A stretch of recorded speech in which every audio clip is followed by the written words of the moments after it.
E aí, meus queridos e queridas, aqui é o professor Pedro Ivo e hoje, se você se interessa sobre lançamento horizontal, fica aqui que aqui você vai aprender tudo sobre isso, tá bom?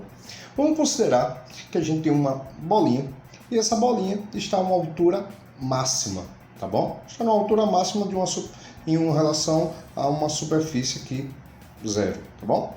Vamos considerar que eu peguei e dei uma peteleco aqui na bolinha, provocando sobre ela um movimento horizontal. O que é que vai acontecer para essa bolinha? Essa bolinha, ao mesmo tempo que sobre ela foi gerado um movimento horizontal, ela também está em queda livre. Então, está gerando-se ao mesmo tempo um movimento horizontal, como também um movimento vertical. Então, a gente tem uma movimentação em duas dimensões, né? Está se movimentando tanto em uma direção, quanto se movimentando em duas direções, tá bom? E aí é bem simples, gente, esse tipo de conteúdo. A gente já comentou sobre isso em aula passada, tá certo? Como esse objeto, primeiramente, como esse objeto está em altura máxima, a gente deve lembrar que todo objeto em altura máxima tem sua velocidade em relação aos componentes y igual a zero, tá bom? Primeiramente também porque esse objeto estava aqui inicialmente em repouso e apoiado em alguma superfície, então ele tem uma velocidade sobre esse componente y, esse eixo y vertical, zero. Ele vai ter apenas a velocidade horizontal provocada pelo meu peteleco aqui, tá bom?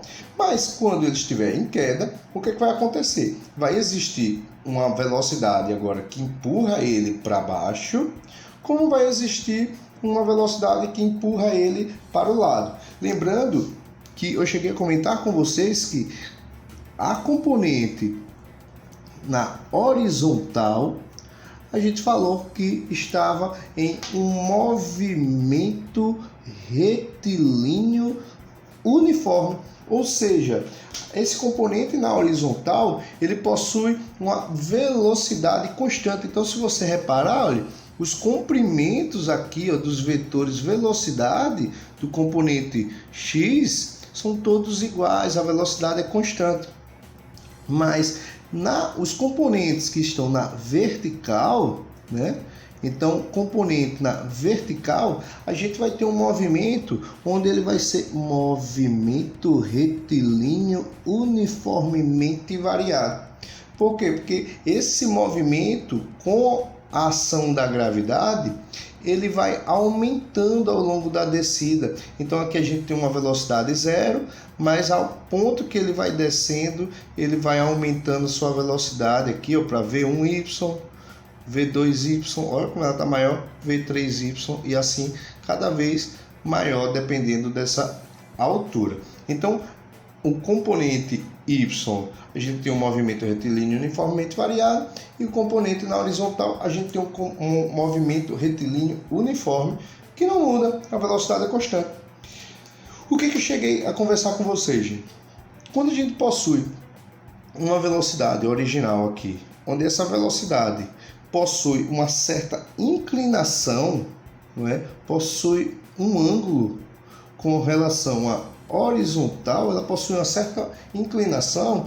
Eu cheguei a comentar com vocês que essa velocidade ela pode ser decomposta em duas velocidades.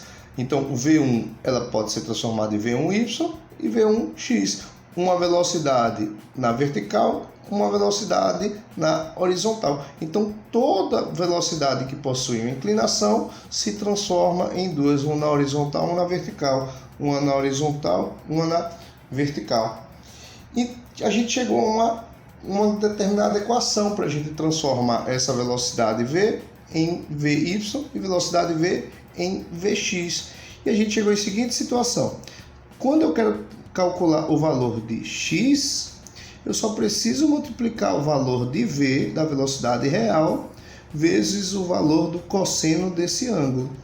E se eu quero encontrar o valor de y, eu só preciso multiplicar o valor de v, dessa velocidade real, vezes o seno.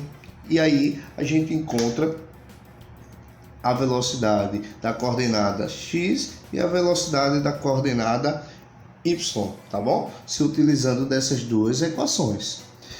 Por que é necessário a gente encontrar tanto a velocidade x quanto a velocidade y? Olha como é simples, gente. Vamos dizer que em uma questão ele peça para você calcular a altura de queda desse objeto, quanto ele caiu.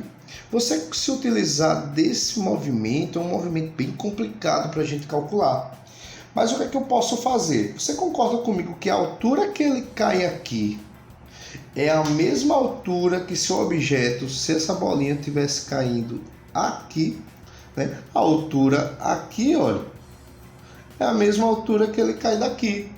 Então a gente pode se utilizar, em vez de estar usando essa movimentação, eu posso se utilizar aqui, olha, dessa movimentação aqui. Eu vou se utilizar dessa movimentação. Então, em vez de eu se utilizar de um movimento parabólico, eu vou se utilizar aqui de um movimento retilíneo, né? Eu vou trabalhar aqui com um movimento retilíneo uniformemente variado na vertical. Então, como é que a gente se utiliza nesse movimento aqui, né? A gente pode se trabalhar com as seguintes equações, quando ele está na vertical. Na vertical, para que a gente calcule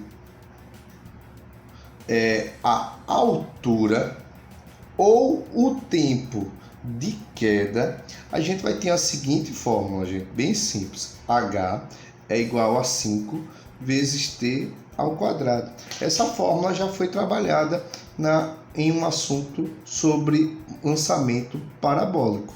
Então a gente pode determinar esse tempo, o tempo de queda, né, o tempo de descida, vou colocar aqui, ó, onde t é o tempo de descida desse móvel, se utilizando dessa forma, ou h, que é a altura que esse objeto se encontra, tá bom? E para eu determinar a velocidade de queda desse objeto, né? Para a gente determinar essa velocidade aqui, ó, vy, tá bom? A velocidade de queda do objeto aqui, a gente pode determinar, se utilizar de velocidade vy, velocidade vy é igual a 10 vezes t. E a gente vai encontrar essa velocidade. Por que é uma forma tão simples? Olha, se esse corpo ele sai daqui a zero e a gente possui uma gravidade, onde essa gravidade vale 10, o que significa essa gravidade vale 10? Que ele vai aumentando a cada segundo 10 em sua velocidade. Então, se a gente encontrar o valor do tempo de descida, a gente vai encontrar o valor dessa velocidade. Um exemplo, se essa queda aqui leva 3 segundos, eu sei que ele vai aumentar 10, 10 e 10, ou seja, vai chegar a uma velocidade aqui no chão com velocidade de 30, pois ele aumenta 10 a cada segundo. Então 3 segundos vezes 10, 30 metros por segundo. Isso na vertical. E para que a gente transformar isso em equações Vx? Olha, gente, imagina que a gente precisa calcular esse alcance. Quantos metros essa bolinha foi à frente da sua posição inicial? Quantos metros ela se encontra?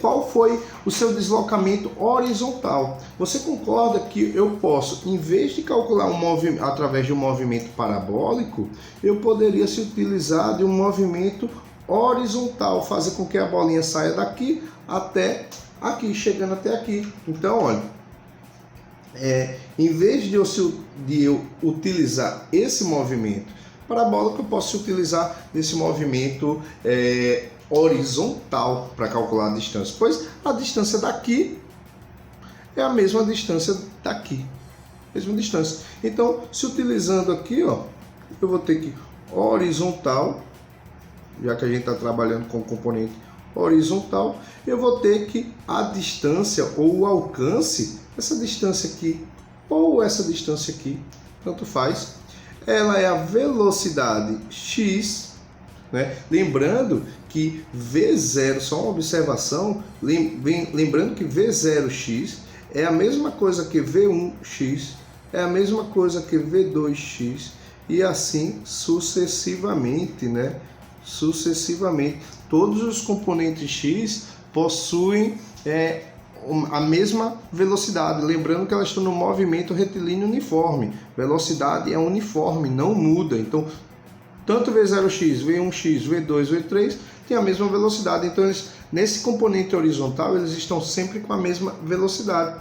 Então, para eu calcular a distância, é só multiplicar a velocidade pelo tempo. Bem fácil. Vamos dizer que essa velocidade aqui, x, seja 10.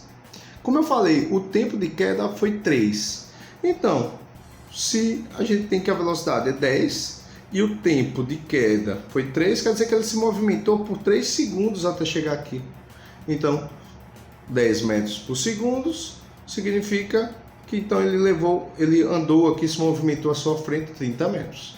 Tá bom, gente? Então, é bem fácil. Espero que vocês tenham aprendido um pouco com essa aula e obrigado, galerinha, e tchau, valeu!